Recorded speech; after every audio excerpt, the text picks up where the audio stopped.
Okay, so last time you said that the Bible is true because the Bible says it's true. But let's try a different angle this time. What about the resurrection? That's the cornerstone, right? So if that's true, then everything else follows. Exactly, and I'm so glad that you brought this up because there's actually really strong historical evidence for the resurrection. There are even non-Christian historians that recorded it. Like who?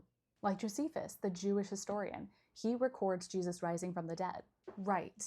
Except scholars across the board, including Christian scholars, agreed that that passage was tampered with, edited by Christian scribes in the 3rd and 4th centuries. That's not really contested. Well, there may have been some additions, but the core reference is still authentic. Okay, but even if we accept the core reference, Josephus writing about Christians believing Jesus rose isn't the same as Josephus confirming that the resurrection actually happened, right? Fair, but what about the empty tomb? Nobody disputed that the tomb was empty, not even the Jewish or Roman authorities. Actually, the earliest gospel, Mark, doesn't claim anyone saw the risen Jesus at all. It just ends with an empty tomb and some frightened women. The appearances get added in later gospels, Matthew, Luke, and John. Each one adds more detail, more witnesses, more appearances. That's the opposite of how reliable historical transmission works. Details usually get lost over time, not added. Well, the Apostle Paul lists eyewitnesses in 1 Corinthians.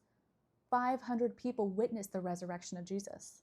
So Paul wrote that around 54 CE, about 20 years after Jesus died, and he never says he personally interviewed those 500 people. He's passing on a tradition he received. And again, that's Paul, who never actually met Jesus, never heard him teach, and built an entirely different theological framework than anything Jesus ever actually said.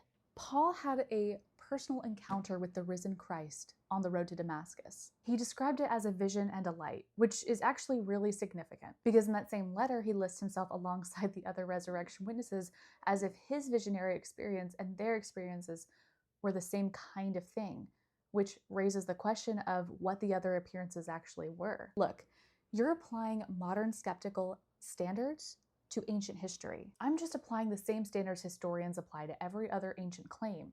We don't accept that Caesar was literally a god because Romans believed it and wrote it down. What makes this any different? This is different. You have to look at the totality of the evidence and ask what is the most reasonable explanation. I'm genuinely trying to, but every time I follow the evidence somewhere uncomfortable, the answer is just faith.